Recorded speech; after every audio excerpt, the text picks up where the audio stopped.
sobre Jesucristo, cada quien edifica, cada quien ve cómo levanta la estructura espiritual, la estructura de fe, la estructura de la palabra en su casa. Por eso que ustedes ven hogares más bendecidos que otros. Pero no es que Dios tenga favoritismo por algunas casas, es que hay un hombre en esa casa que realmente está cumpliendo el papel, el rol que le corresponde como hombre. Y yo bendigo a las mujeres, porque tal vez hay mujeres aquí que dicen, pero en mi casa no hay hombre. Tal vez el hombre solamente estuvo por un tiempo y se fue.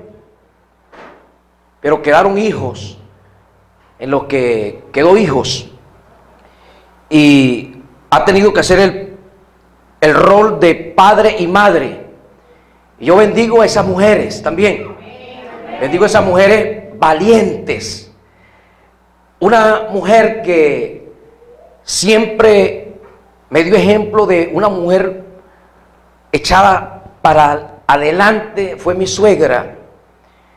Mi suegra, el varón con el que se casó, la abandonó con sus dos hijos mayores pequeños y con uno en el vientre. 3 muchachos, uno embarazada ella y con 2 niños pequeños. Y la abandonó sin profesión, sin ningún tipo de oficio que realizar, y se tuvo que venir a esta ciudad judivana, Campo Médico, a lavar y a planchar para levantar su casa, para levantar los hijos. Pero era una mujer que tenía su temple, su carácter, y en su condición de mujer alimentó, juntamente también a la familia la ayudó en parte, pero ella construyó su propia casa, la casa para sus hijos, y ayudó a levantar a sus muchachos, y ninguno se perdió, ninguno se fue a la deriva del mundo. El que estaba realengo era el pequeño, hoy no vino, está trabajando, pero ya el pequeño, que no es tan pequeño, ya tiene 45 años, 46, aceptó a Cristo como Señor y Salvador, y sus pasos han cambiado, su vida ha cambiado. Dios lo ha venido bendiciendo porque se ha determinado honrar a Dios. Lo que ha aprendido lo está poniendo en práctica. Perfectos no somos ninguno, pero todos estamos tomados de la palabra que recibimos, y en la medida que usted recibe una palabra de Dios y la aprovecha y la pone en práctica, la bendición de esa palabra le va a edificar. Amén. Entonces, nosotros como hombres somos plataforma, somos piso para que nuestros matrimonios se levanten con buen pie, para que nuestros hijos se levanten con buenos y firmes valores, con la moral del reino de los cielos en su genética, en sus decisiones, que no sean los que andan a merced del viento del mundo pagano, del mundo inmoral, sino al viento del Espíritu de Dios, bajo la influencia de la palabra de Dios, porque hay un Padre responsable cumpliendo su función. Ayer estuve en San José de Cocodite con parte de los hombres que asisten allá a la célula de los líderes Osvaldo y Loiret. Hoy los íbamos a ungir a ustedes como pastores de pareja, como pastores de matrimonio, porque deseamos que de esta casa salgan muchos pastores, salgan muchas pastoras, salgan ministerios para edificar Punto Fijo, para edificar esta ciudad, el estado Falcón, y bendecir nuestra tierra Venezuela.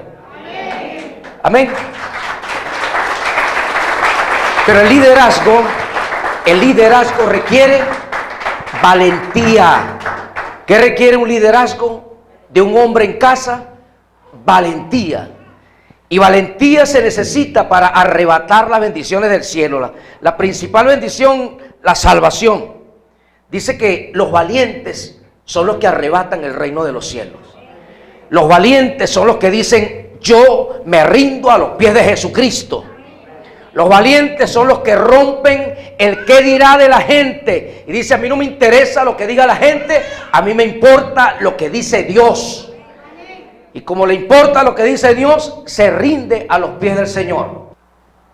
Hoy más que nunca al hombre se le está demandando que ejerza su influencia de hombre de Dios en casa, en los hijos. Que genere, como oraba la pastora en la intercesión, que decía, colocaba la sangre de Cristo en la familia. Nosotros tenemos ese principio de años: orar, colocar la sangre de Jesús sobre nuestra familia, sobre nuestras hijas, sobre nuestra casa, para que el mal no toque nuestra familia, no toque nuestra vida, porque si algo le teme Satanás es a la sangre que Cristo derramó, porque esa sangre lo derrotó y nos compró a nosotros, nos sacó de su terreno y ahora estamos en el terreno de bendición y de vida eterna en Cristo, nuestro Señor y Salvador. Hay una historia en la Biblia que usted la ha escuchado otras veces, vamos a retocarla. La historia se encuentra en el libro de Job. Job cuenta en su primer capítulo que tenía un cerco. Era un empresario, era un hombre millonario, era un magnate, era el hombre de mayor riqueza en su tiempo. Tenía 10 hijos, 7 varones, 3 hembras y una cantidad de ganado. Dice que tenía 7,000 ovejas, tenía 3,000 camellos, 500 yuntas de bueyes, 500 asnas. Y cada uno de los hijos, como el hombre tenía dinero, cada uno tenía su casa. A cada uno le dio una casa. Y como el hombre tenía mucha finanza, los hijos también eran millonarios, eran herederos de su riqueza, tenían banquete todas las semanas. Todas las semanas tenían un convite, tenían una invitación. En la casa se rotaban. Fiesta. Y Job, temiendo que sus hijos cometieran pecado, que deshonraran a Dios, él tenía claro el principio de la sangre. Y en el verso 4 nos dice el secreto para crear un cerco, porque nada tocaba la economía de Job, nada tocaba la salud de Job, nada tocaba las finanzas de Job. Su ganado se multiplicaba, crecía, mientras otros vendían sus propiedades o quebraban en su empresa, Job prosperaba. Tenía un cerco. Es un cerco que la gente no lo veía, que la gente no lo observaba, no era un cerco físico, era un cerco espiritual. ¿Quién lo veía? El mundo espiritual sí lo veía. Los espíritus malignos sí lo veían. Satanás sí veía el cerco, pero decía: no puedo tocarlo, no puedo entrar a la familia, a la vida de este hombre. Y en el verso 4 del capítulo 1 dice: e iban sus hijos y hacían banquete en su casa, cada uno en su día, y enviaban a llamar a sus 3 hermanas para que comiesen y bebiesen con ellos. Y acontecía que, habiendo pasado el turno de los días del convite, Job enviaba y los santificaba, y se levantaba de mañana y ofrecía holocaustos conforme al número de todos ellos. ¿Cuántos sacrificios ofrecía Job? Ofrecía 10, porque dice que 1 por cada hijo, y tenía 10 hijos. Como tenía mucho ganado, el sacrificio antes de Cristo era un animal el mejor del rebaño, presentarlo en el altar y una ofrenda a Dios, pidiéndole protección por cada uno de sus hijos. Cuando usted ora, ¿cuántos padres hay aquí hoy? Papá, hombre. Padre, no madre, padre. Ah, padre y madre, bueno. Ah, bueno. Oye, tomaron fuertemente en serio.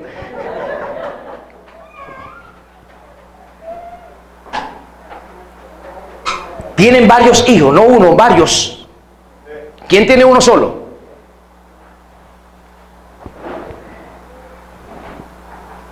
Uno solo. Por ese uno solo usted ora nombre y apellido. Lo que usted ora, eso se mantendrá en el tiempo. Amén. Y Dios hará el propósito que ha diseñado desde el principio con su hijo.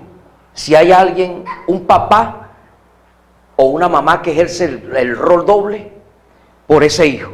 Pero el que tiene tres, por ejemplo, yo tengo tres, Dios me dio el privilegio de tener tres hijas. Yo oro por ellas individualmente, por cada una. Porque hay unos que son tan flojos que dicen, Señor, yo bendigo los hijos. ¿Tú sabes quiénes son? Completo, como en un combo. Esto, usted no puede hacer combo en oración. Eso es en el comercio.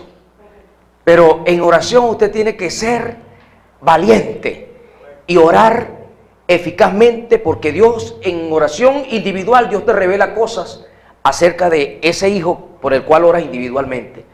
Yo a veces oro por mi hija Sarai, cuando estoy orando por mi hija Sabat, tengo otras cosas. Y cuando oro por Michelle, otras cosas. Porque cada quien tiene una personalidad y cada quien tiene una vivencia. Cada quien tiene una lucha. Pero hay un cerco que yo como papá creo alrededor de ellas. Y el diablo no las toca. Y el mundo no las toca.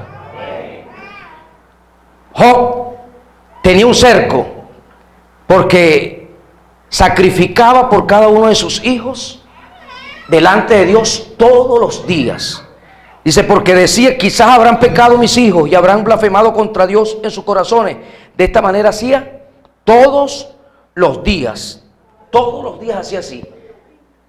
Hasta que Dios le dio una permisividad al enemigo que tocara la vida de este hombre, que tocara la vida de Job. Y solamente de esa forma fue que comenzó a venir una tragedia sobre la vida de este insigne hombre, para que Dios les asigne un cerco de protección, una cobertura de protección. Usted tiene que moverse en los principios del reino de Dios. Usted quiere que su finanza, que su vida financiera sea cubierta, sea protegida. Ya nosotros lo hemos leído. Usted lee Génesis capítulo 14 y usted ve el principio con el cual actuó Abraham. Y en el capítulo 15 del mismo Génesis dice que Dios le crea un cerco de protección a Abraham en su finanza, porque en el capítulo anterior él había diezmado al sacerdote Melquisedec, que simbolizaba o era figura de Jesucristo. Él sabía, por revelación de Dios, porque no había Biblia en el tiempo de Abraham, no existía ninguna Biblia todavía, pero Dios le revela el principio del diezmar.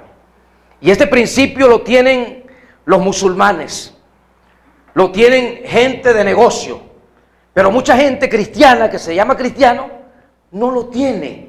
Y quiere protección y quiere finanzas bendecidas y grandes y buenas. Pero el diezmo lo tiene como algo pasado de moda. Dice el 15 de Génesis, después de estas cosas vino palabra de Jehová a Abraham en visión diciendo, no temas, Abraham, yo soy tu escudo. Yo soy tu escudo y tu galardón será de sobremanera grande, será sobremanera grande. Abraham se constituyó en el hombre más rico de su temporada. ¿Por qué? Porque era un hombre que aprendió que lo que llegaba a sus manos era por la gracia de Dios, que lo que llegaba a sus manos era porque el favor de Dios estaba con él, porque Dios le daba salud, porque Dios le daba gracia, porque Dios multiplicaba su rebaño, porque Dios protegía su rebaño de enfermedades y de peste y prosperaba en todo. Principio financiero. Cuando el pueblo de Israel sale de Egipto, ellos sacrificaron un cordero, que es la Pascua, sacrifican un cordero. Y dice que salen con plata y con oro, en el Salmo 105, salen con plata y oro y no había enfermos entre ellos, no había ninguno enfermo, no había persona que salió con enfermedad del pueblo egipcio hacia la tierra prometida. ¿Por qué? Porque estaban bajo un pacto de sangre.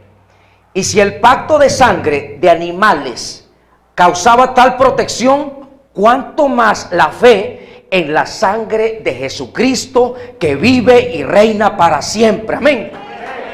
Más poderosa, más eficaz. La sangre de Jesucristo tiene poder. Pero hay que movernos en principios del reino. Principios para nuestras finanzas, principios para nuestra salud. Usted no se puede poner de acuerdo con el médico que le diagnostica o le da un diagnóstico negativo. Usted tiene que ponerse de acuerdo es con la palabra de Dios, que le dice: Cristo llevó todas mis enfermedades, Él ya las llevó en pasado, y si alguna aparece, le declaro la palabra. Amén.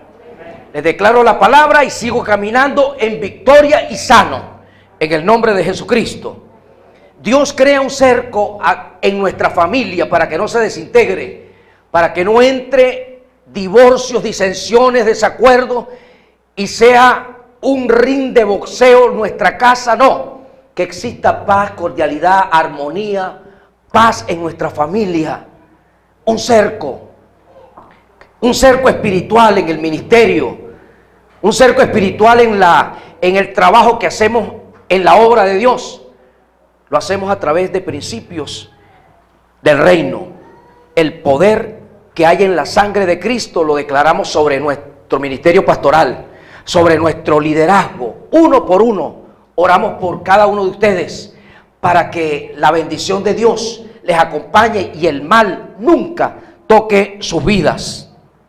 Hay gente que dice: oye, Job tenía una protección, Job tenía algo que lo guardaba y lo libraba del mal. Pero hay gente que dice: a mí parece que no tengo ningún cerco, no tengo ninguna cerquita. Parece que el diablo salta cada rato cuando quiere a mi casa a causar enfermedad, a causar desastre. Parece que tiene la llave de la casa. Es más, parece que a veces el diablo cena conmigo. No es con su esposo, por cierto. Parece que cenara conmigo, porque hasta en la mesa se forman tremendos pleitos cuando estamos a la hora del almuerzo o de la cena.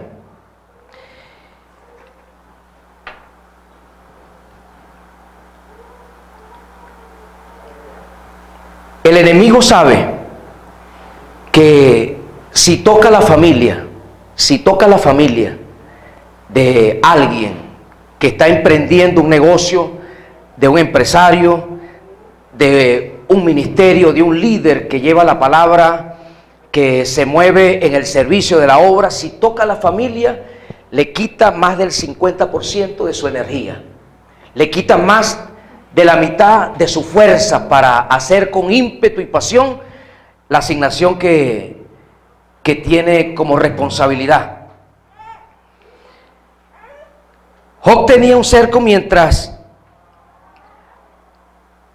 hacía lo que le correspondía, presentar ofrendas delante de Dios. Pero vino el enemigo y quitó los corderos, mató sus animales, y ya no había qué sacrificio colocar en el altar. Y cuando no hay sangre en el altar, no había perdón de pecados. Y si no había perdón de pecados, no había cerco alrededor de la familia. Y si no había cerco, quedaban a merced del enemigo. Sin embargo, este hombre le dio una de los golpes más contundentes al enemigo que haya recibido en la historia. Porque a pesar de haber perdido sus 10 hijos, perdió todo su ganado, perdió toda la riqueza y perdió la salud porque dice que tenía una enfermedad en su piel, en su cuerpo, nunca perdió su confianza en Dios. Nunca blasfemó, nunca habló mal de Dios. Y en el último capítulo de este libro dice que Job se levanta. Dios toca a sus amigos que habían hablado mal de él y habían hablado mal del Dios al que él servía, para que traigan 7 corderos, le traigan 7 becerros, 7 ovejas, y él pueda sacrificar, y él ore por ellos. Ellos habían hablado mal de Job, habían hablado mal del Dios al cual Job servía. Sin embargo, él es el que va a orar por ellos y les va a perdonar, va a pedirles perdón. Y cuando Job ora por ellos, por sus amigos, y sacrifica aquellos animales, dice que el cerco se volvió a levantar alrededor de él. El cerco se volvió a colocar alrededor de este hombre. Y comenzó a tener el doble de lo que había tenido en un principio. El doble de lo que Dios le había dado antes de la crisis. Dios está haciendo un llamado hoy. Dios está haciendo un llamado hoy de alta responsabilidad al hombre, principalmente, aunque aquí hay muchas mujeres, porque yo sé que la mujer es como más sensible a las cosas de Dios. El hombre históricamente ha sido más apático al evangelio, a la palabra. Ha sido de oídos más cerrados a la verdad de la revelación de Cristo como Señor y como Salvador. Porque el diablo sabe que donde hay un hombre que adora en una casa, la bendición de Dios se expande.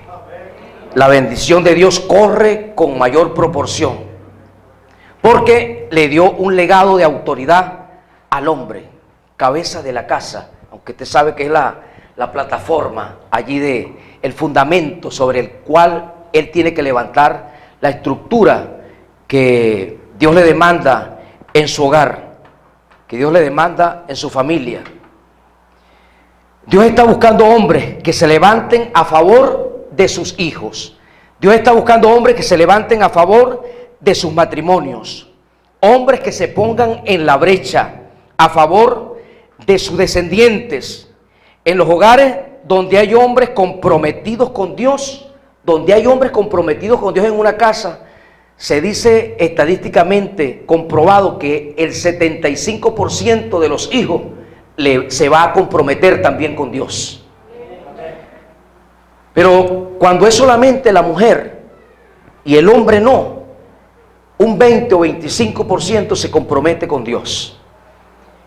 Sin embargo, gracias a Dios por ese 20-25%, porque mujeres oran, interceden y hacen lo que muchos hombres dejan de hacer.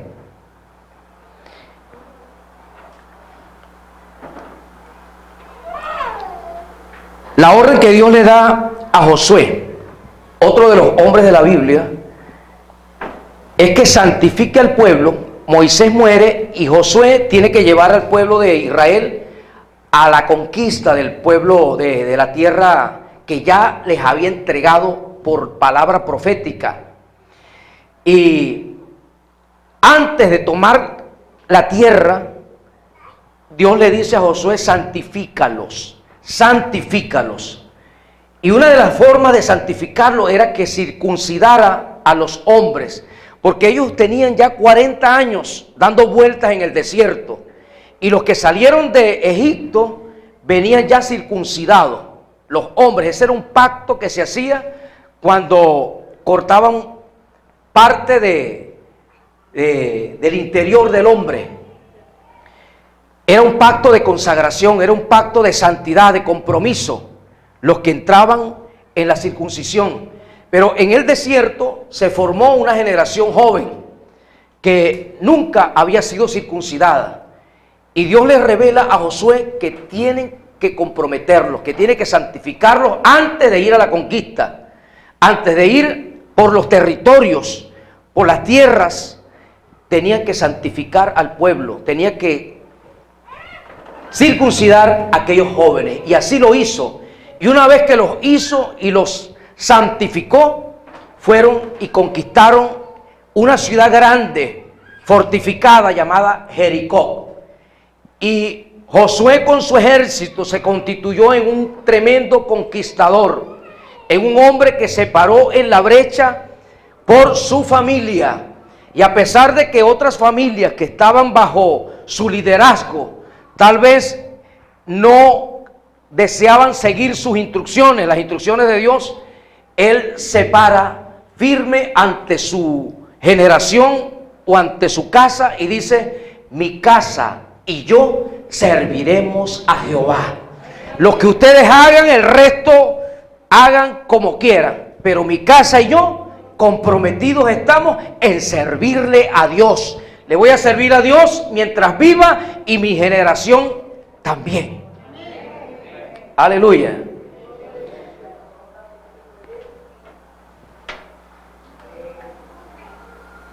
Ayer les decía a los hombres allá en el encuentro que tuvimos que el liderazgo de un hombre se mide por cómo es su relación con la mujer con la que convive, con la esposa, y cómo es la relación con sus hijos.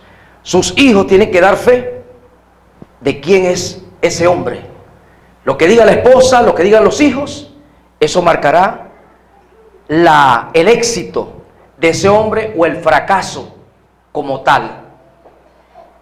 Dios no nos ha llamado a nosotros para que seamos parte de la estadística de fracaso, sino de la estadística de victoriosos y de hombres valientes que arrebatan el reino, que toman nuestra familia, que toman la responsabilidad que tenemos por nuestros hijos y los colocamos en el altar de Dios todos los días, que nos paramos a interceder y a orar a favor de nuestros hijos. ¿Quién es el que tiene que orar por sus hijos principalmente? No es el pastor, no es el líder que le lleva la palabra cada semana, es usted como padre. Es usted como madre principalmente la que tiene que ayunar, la que tiene que orar, los que tienen que impartirle la palabra de Dios, los que tienen que santificar su casa. Josué santificó el pueblo circuncidándolo. Hoy eso no se aplica. Hoy eso no se aplica. La circuncisión, eso quedó en la ley y la ley ya quedó obsoleta. Nosotros estamos en el pacto de la gracia de Jesucristo. Hay que aprovechar la niñez para sembrarles la palabra. ¿Por qué las doctrinas ateas aprovechan la niñez? ¿Por qué las guerrillas secuestran niños? Porque saben que si lo adoctrinan desde pequeño, ellos van a ser lo que se les enseñó en la niñez. Y nosotros tenemos que aprovechar que antes que nuestros hijos entren a los liceos, antes de que vayan a las universidades y se enfrenten con profesores ateos, con profesores con la teoría de Marx, de comunismo y de todas esas cosas muertas, lleven presente la palabra viva de Cristo en sus corazones, como fui yo y no me contaminé en ninguna de estas instituciones, como han ido mis hijas, todas profesionales, todas universitarias, pero todas con la fe en Cristo. Que lo que el hombre les decía, que es el hombre por el hombre, eso les pasaba por encima, porque ellas saben que el todo de nosotros es Dios, que el todo de nuestras vidas es quien nos creó, es el hacedor, es lo principal. Y todas pasaron por la universidad, pero su fe se mantiene viva. Pero ¿quién es el responsable? El papá. Hay una maldición que hay que romper y es la orfandad. La orfandad, porque hay muchos padres presentes en casas que comen con los muchachos, que ven televisión juntos, que están bajo el mismo techo, pero hay una ausencia de sus necesidades. El padre nunca comparte la palabra con el muchacho. No hay un modelaje en casa. El papá, el muchacho lo ve más interesado por los juegos. Si es el fútbol, lo ves más interesado por los equipos estos famosos, por el Barça, y ya desde pequeño el niñito se inclina a uno de estos equipos, o es del Barcelona o es del Real Madrid, porque el papá echa unos gritos cuando su equipo mete un gol, o se pone bravo cuando su equipo va perdiendo, y el niño va copiando lo del papá y se hace fanático igual que el papá, por imitación. Nosotros tenemos que aprovechar nuestros niños y santificar nuestra casa, nuestros muchachos, santificarnos. ¿Con qué lo vamos a santificar? Usted no va a llamar a su hijo varón y lo va a circuncidar. Dice la palabra, santifícalos con la verdad. Tu palabra es la verdad. El padre, el papá tiene la responsabilidad de sentarse con sus hijos en casa, después que llegue del trabajo, después que descanse un rato, y leer la palabra. Compartir los estudios, si tienen situaciones de escuela que resolver, pero no puede olvidar lo primordial, que es compartir la palabra de Dios. Interesarse por lo que los hijos tienen ahora en sus manos, los celulares, que es un error darle un celular a un hijo menor de edad. Yo considero y creo, y tal vez a muchos me llaman obsoleto, que el hijo se le debería dar teléfono después que tenga mayoría de edad. Así como para que sea responsable por sus hechos. Pero hay gente que ya a los niñitos de 5 o 6 años, el papá le está dando un celular. Y a veces el niñito sabe manejar más el celular que el papá. Porque lo indaga. Y así como lo indaga, entra en páginas malas. Entra en páginas pervertidas.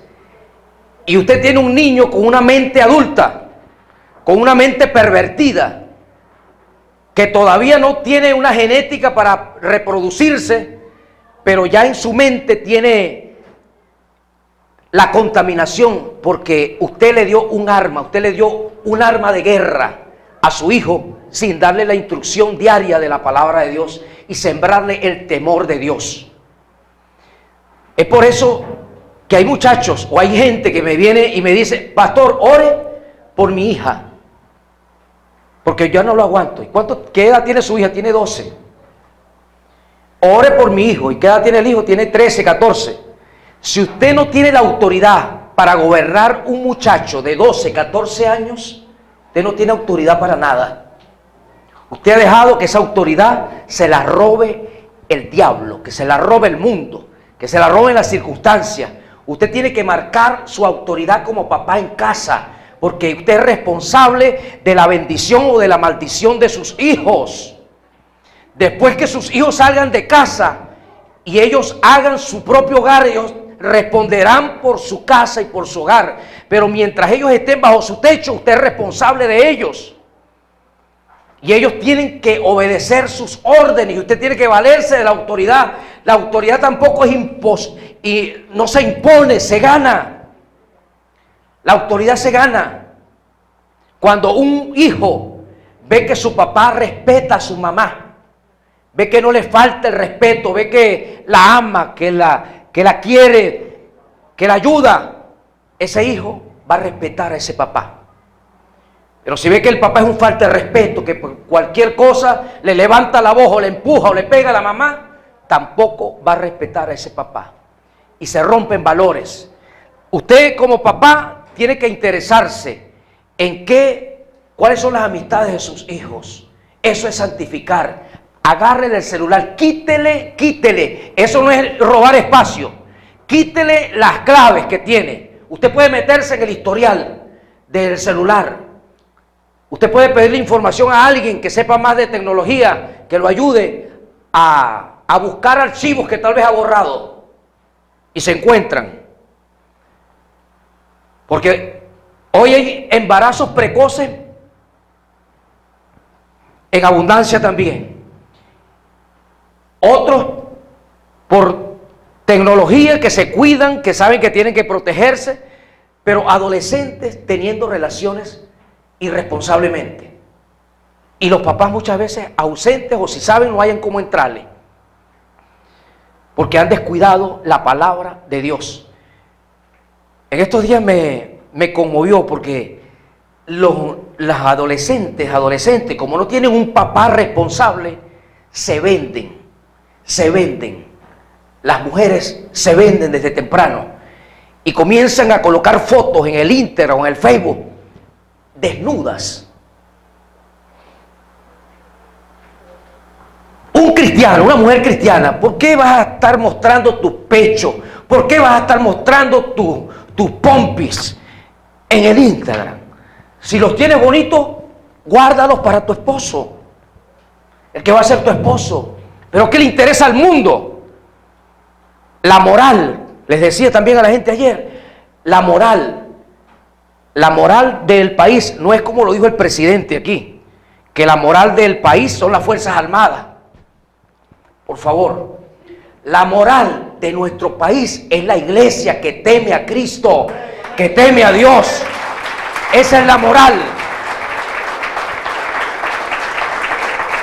Pero a veces yo veo alguna foto y le digo al papá o a la mamá, mira, ¿has visto la foto de fulano? No, es que yo no tengo Facebook. Bueno, te debería interesar, porque tu hija se está vendiendo, tu hijo también se está vendiendo, porque no solamente es para la mujer, es también para el hombre. No tiene por qué estarse mostrando desnudo en esas redes. Espere su momento, espere su tiempo y le luce a su esposo. Le pasea para arriba y para abajo. A él. Pero los padres han dejado que se les escurra maldiciones en familia por no tomar la batuta, por no ser responsables, por ser apáticos a la oración. ¿Quién crea un vallado? Aquel que sacrifica. ¿Sacrifica qué? Sacrifica tiempo, oración, clamor. ¿Sabe a qué le teme Satanás? A un hombre que adora a Dios. Un hombre que adora a Dios, no hay diablo que lo busque, no hay diablo que se le enfrente. Escuché una anécdota, un hecho real. En el África del Sur había una superpoblación de elefantes. Una superpoblación de elefantes que estaban acabando con toda la vegetación. Entonces decidieron sacar los elefantes jóvenes para preservar el ambiente. Sacaron 300 y se los llevaron a otra reserva que estaba muy lejos, a 300 kilómetros de aquella, donde el hábitat de aquella reserva eran rinocerontes blancos. Y se dice que los rinocerontes blancos no tienen enemigos. Ellos no se meten con nadie, pero nadie se mete con ellos porque son demasiado fuertes. Colocaron a los elefanticos en aquella reserva y al poco tiempo comenzaron a ver que se estaban muriendo rinocerontes, amanecían muertos. Y ellos decían, ¿por qué? Y colocaron cámaras y vieron que los elefantes jóvenes que habían colocado en aquella reserva, de noche, aprovechando la luz nocturna, formaban pandillas, se unían con otros del grupo y se iban y asesinaban rinocerontes. ¿Por qué sucede esto? Ellos concluyeron porque estaban fuera de la influencia, porque eso no es lo normal, no está en la naturaleza del elefante hacer eso. ¿Pero por qué lo hacían? Porque estaban fuera de la influencia de sus padres. Estaban fuera de la influencia de sus padres. Cuando un hijo está fuera de la influencia de los padres, hacen locuras, hacen fatalidades. Hace falta que tú como papá seas influencia para tus hijos. Porque no es el hecho que vengan a la iglesia. La iglesia hace una parte, lo principal la haces tú como papá en casa. Hoy Dios le está hablando a hombres principalmente, pero también esto es para ustedes mujeres. Porque ustedes también tienen el poder de orar y de interceder. Y ustedes son un baluarte en las iglesias por generaciones. Los que más oran en una iglesia mayoritariamente son mujeres. Pero el hombre tiene que levantarse valientemente a interceder y a orar.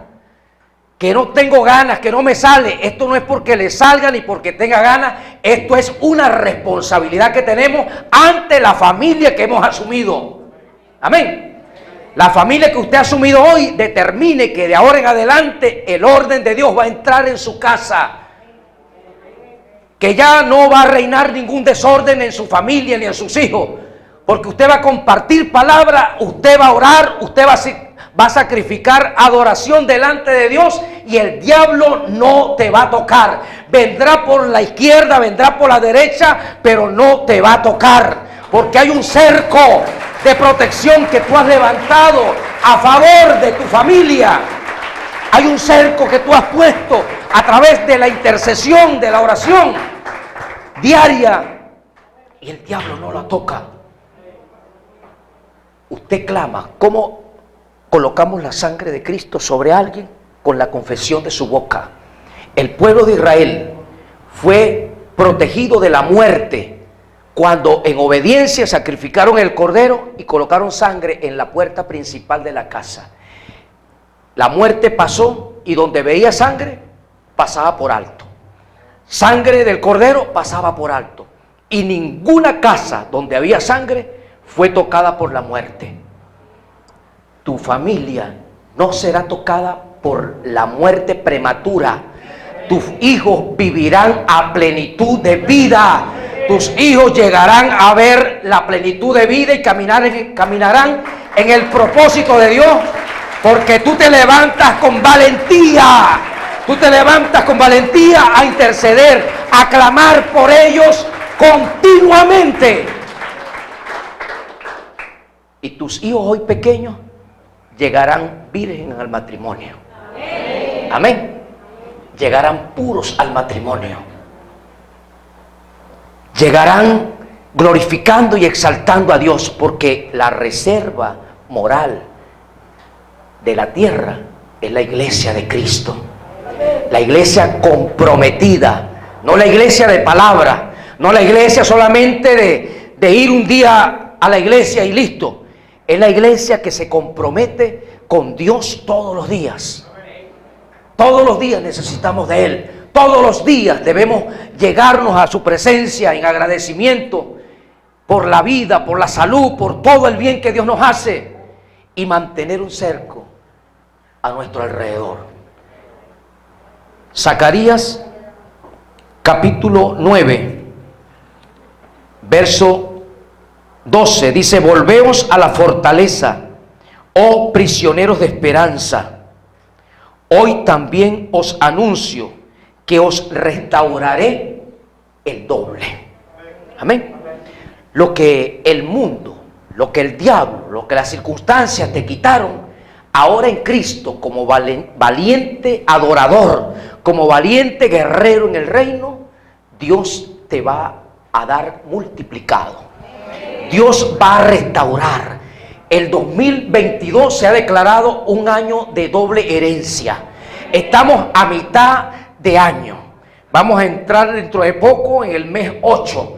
Pero Dios no se ha olvidado de su promesa. Y mientras tú te constituyas en un adorador, en un buscador, en un hacedor de su palabra, en uno que transmite la influencia de la palabra a sus hijos, Dios te va a multiplicar bendición. Dios va a restituir lo que el mundo y lo que el diablo te quitó. Como se lo restauró a Job. Como se lo restauró a Job. Job de 7,000 corderos tuvo 14,000. De 3,000 camellos tuvo después 6,000. De 500 yuntas de buey después tuvo 1,000. De 500 asnas pasó a 1,000. Todo doble. Y después tuvo también 10 hijos. 7 varones y 3 hembras. Dice, si tenía 10, ¿por qué no hizo como los animales? Que le dio 10 más. ¿Por qué no le dio 20, muchachos? Bueno, esa mujer, aparte de que se necesita una mujer muy valiente para tener 10 muchachos, el asunto es que cuando nosotros clamamos por nuestros hijos, aún cuando se abran puertas, usted está clamando por sus hijos y todo el clamor que usted hace por sus hijos tiene un derecho legal en el reino de los cielos. Los hijos de Job estaban en la presencia de Dios, los primeros, y estos otros hacían los 20. Hay gente que se le ha separado hijos, pero saben que temporalmente se han ido, pero pronto nosotros nos unimos. Usted se une a ellos. Hay gente que ha abortado, y me decía uno, esos abortos han ido creciendo, esos que se abortaron, Dios los tiene en su presencia y ya están de un tamaño adolescente o adulto, y allá los vas a conocer. Los niños son de Dios. Que el hombre o la mujer se les mete el diablo y quieren abortarlo, porque sabe Satanás que en ese niño hay un potencial alto para frutos extraordinarios en esa generación. Pero Dios va a cumplir su propósito con tu familia. Dios va a cumplir su propósito con tus hijos. Siempre que tú te levantes como un valiente y adores a Dios.